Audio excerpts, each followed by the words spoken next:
Hello and welcome to this tutorial on the PPP forgiveness tool that we have. My name is Fred Ruck with Sasser and Orion, and here we go. So the purpose of this tool is to convert your information that you have into inputs on the actual application from the SBA for the PPP forgiveness application. So you have the information, you'll put it in the spreadsheet and it'll spit out the application and it'll give you an idea of what the application is going to look like and how much of your loan is going to be subject to forgiveness. So having said that, let me just mention a few things before we start.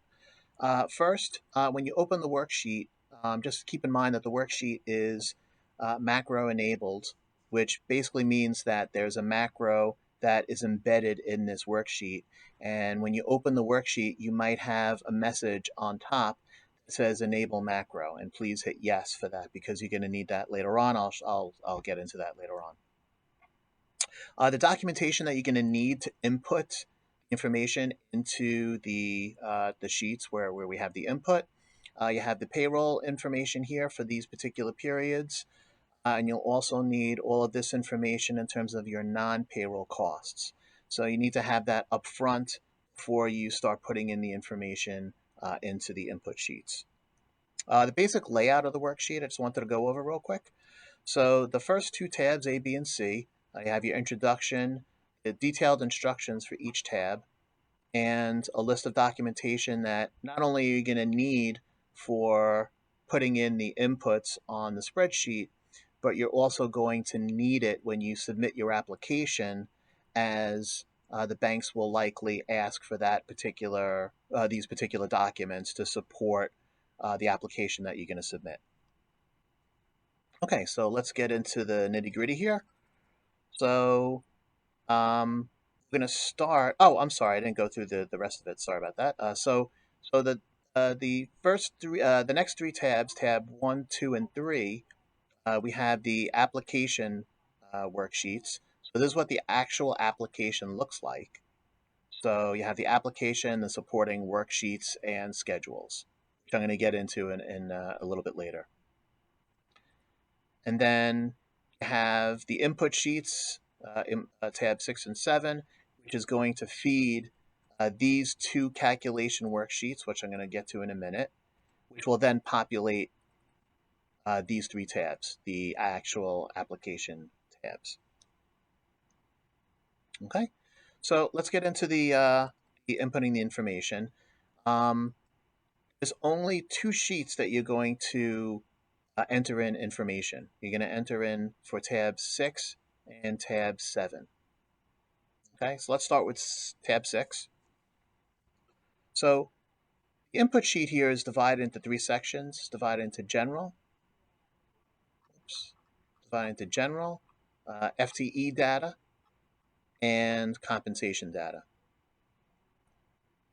Okay, so let's talk about the general data first. First, you're going to put in the name of the employee, and the name is very important because there are formulas in this spreadsheet that derive from the name. You don't put a name in, this doesn't populate. So it's very, very, very important that you put in the name. Employer or other qualified P identifier, that's the last four digits of the Social Security.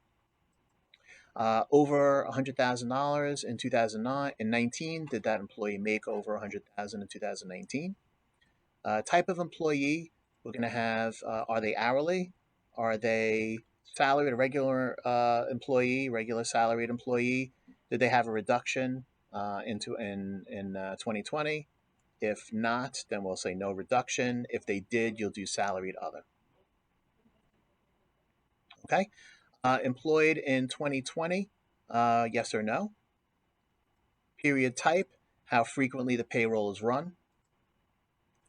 And the FTE simplified calculation, I'm not going to go into too much detail here, but basically what that means is when you're calculating the FTE, when you're calculating the number of hours over the period, am I going to round to 0.5 if less than 1, or am I going to take the actual calculation? And then a yes or no question here. Select yes if any of the following is true. So payroll and FTE reduction eliminated or job offered prior to or by 6/30/20. The employee was fired for cause. The employee voluntarily resigned. The employee voluntarily requested a reduction in hours. Any of those are true, and you will hit yes. And the purpose of that is because we're going to add back the payroll reduction if there is a reduction. Okay, so the FTE data, and before I even get into the FTE data, I just want to point out, you'll notice that some of these cells are blacked out, and there's nothing wrong with your TV set, there's nothing wrong with your computer. That's actually by design. The reason why is because depending on how you answered certain questions will determine whether or not you'll need to put in some of the information in these cells, and um, as a result, you won't have, if they're blacked out, you're gonna ignore them. And a perfect example here is um, over here. So if this particular employee here, let's see here. So if this particular employee made over $100,000 in 2019, then they're not subject to this particular question here, because if they made over $100,000 in 2019, they're excluded. So this is blacked out. And you'll see that time and time again as we go through the schedule. There was a reason why these are blacked out, because some of the questions up here are making these not applicable. So with the FTE data, you have you have basically two types of employees. You have hourly and you have salaried. So for the hourlies, you're going to be putting in all these hours here. And for the salaried people, it's basically going to be yes or no questions.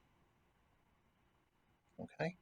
And then the compensation down here, you're going to put the compensation for each employee by period. And there are other periods in here that you'll also have to put in either the salaries or the hours.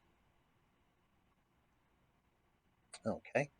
So next tab is the other information not related to salary. So you have your PPP loan amount here. You have your compensation items not relating to salary, or not salary, I should say. So you have the health insurance, state and local payroll tax, the employer portion, 401k match, and pension plan. And then you have your non-payroll costs during the 8-week loan period. So once that's all entered in, that's going to populate these two sheets, sheets 4 and 5. And the whole purpose of those two sheets is, at the end of the day, do we have an FTE reduction? And here, do we have a reduction relating to a reduction of over 25% of the employee's salary? So right now you can see that there's an excess here, and the excess was actually added back here because depending on some of the questions that were answered, that particular employee's reduction was added back because maybe, for example, they refused the offer to come back. So anyway, so there's no reduction here relating to the forgiveness. Okay, so after those sheets are populated, now we're going to come to the actual application, and you'll notice that there's a yellow button here. That's where the famous macro is living. And what this does, if you hit that button, it's going to populate all of the employees automatically in here in terms of their ID, cash compensation, FTE, all the information that was entered. And it's done by employees over 100,000 and employees under 100,000. So that's what these two tables are for here. Okay. And at the end of the day, if we come to the particular schedule, this is the actual application. And what this is showing is that, here's the PPP loan amount, and based on all the calculations, the full PPP loan amount is forgivable. So that, in a nutshell, is how the application, how the tool works. I wanted to thank you for your time and going through this tutorial. If you have any questions in going through this tool, please feel free to give us a call or contact us. And thanks again, and stay safe out there.